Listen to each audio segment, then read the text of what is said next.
O que acontece quando dois ícones americanos, a Harley-Davidson e o presidente Donald Trump, entram em conflito?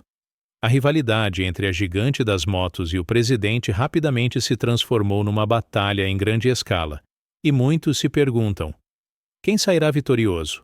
Será esta uma luta pela alma da América ou apenas uma luta corporativa alimentada por tarifas, concorrência global e mudanças na dinâmica do mercado?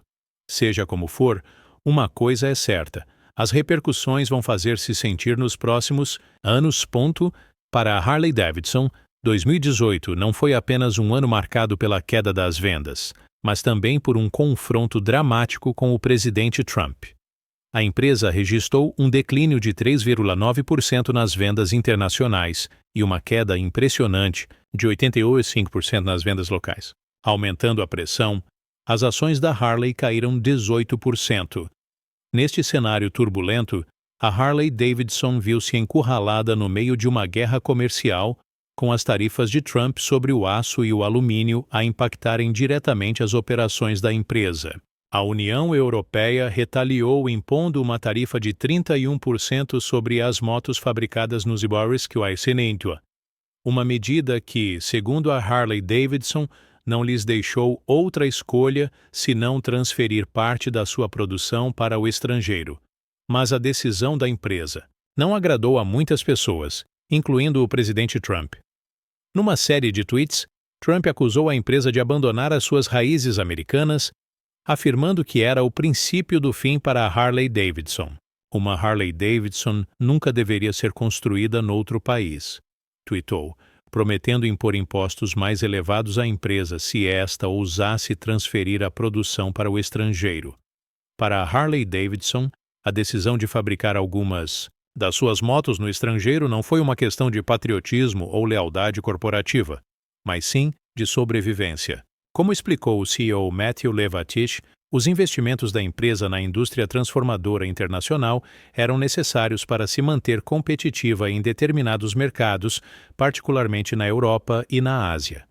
Sem o fabrico no estrangeiro, a Harley-Davidson não teria conseguido satisfazer a crescente procura dos seus produtos nestas regiões, nem poderia ter evitado as elevadas tarifas impostas às motos fabricadas no ZEIRA. A mudança da Harley foi menos sobre virar as costas à América e mais sobre encontrar uma forma de se manter à tona num mercado global. E a situação é ainda mais complicada pelo facto de a Harley-Davidson fabricar veículos no estrangeiro há mais de 2 décadas. A empresa abriu a sua primeira fábrica internacional no Brasil em 1999, seguindo-se outras na Tailândia, Índia e Austrália. Estas fábricas estrangeiras faziam parte de uma estratégia para explorar mercados onde a empresa não podia estar ausente. A decisão de transferir parte da produção para fora dos Estados não foi uma decisão nova, mas sim uma continuação de uma estratégia existente que ajudou a empresa a manter-se relevante num mercado global altamente competitivo. Na verdade, a Harley-Davidson é muito reconhecida como uma empresa internacional. Embora as suas raízes nos Estados Unidos estejam profundamente enraizadas na sua identidade de marca, a realidade é que a expansão global da empresa permitiu-lhe manter o seu estatuto como um dos fabricantes de motociclos mais icônicos do mundo. E como parte desta estratégia internacional, a Harley-Davidson procurou servir mercados emergentes como a Índia, onde a empresa enfrenta uma forte concorrência por parte de marcas locais de motos, como a Royal Enfield. Para explorar este mercado em rápido crescimento, a Harley planeou lançar motos mais pequenas e mais baratas, que variam entre 200 cc e 500 cc, para atrair a crescente classe média do país. No entanto, mesmo quando a empresa tentava expandir a sua presença internacional, a situação interna estava a tornar-se cada vez mais terrível. A incapacidade da Harley em atrair os motociclistas mais jovens, especialmente a geração X, deixou a empresa lutar para manter a sua posição dominante no mercado dos Estados. À medida que a principal base de clientes da marca, os baby boomers, envelhecia, a Harley precisava de encontrar uma forma de se manter relevante para uma nova geração de motociclistas.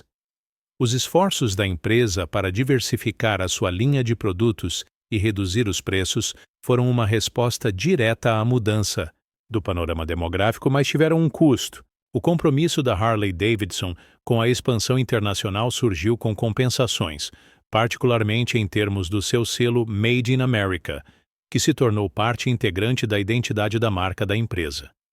Este conflito atingiu o auge em 2018, quando Trump criticou a Harley-Davidson pela sua decisão de transferir a produção para o estrangeiro.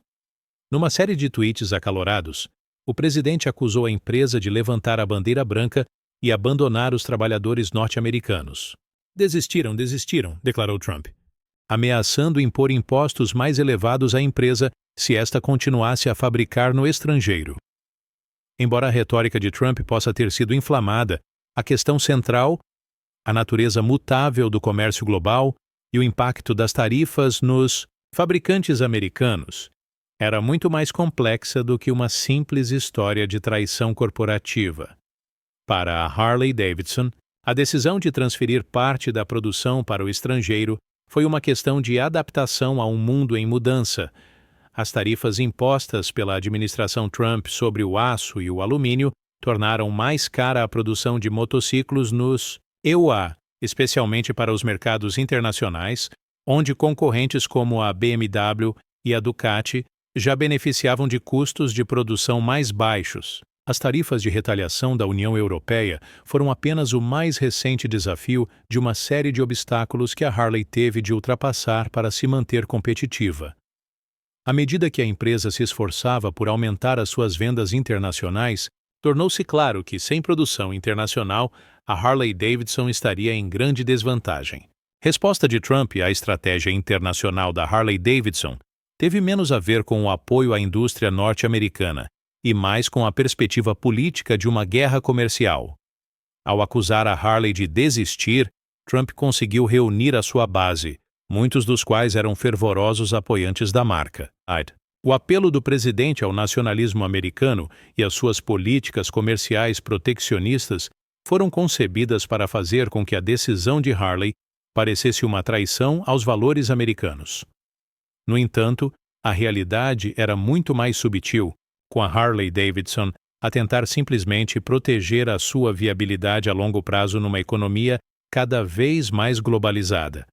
À medida que a situação se desenrolava, tornou-se claro que nenhum dos lados estava disposto a recuar. A Harley-Davidson estava determinada a expandir-se internacionalmente e a manter-se competitiva num mercado em rápida mudança, enquanto Trump estava igualmente determinado a fazer da empresa um exemplo na sua guerra comercial mais ampla com a União Europeia e outros países.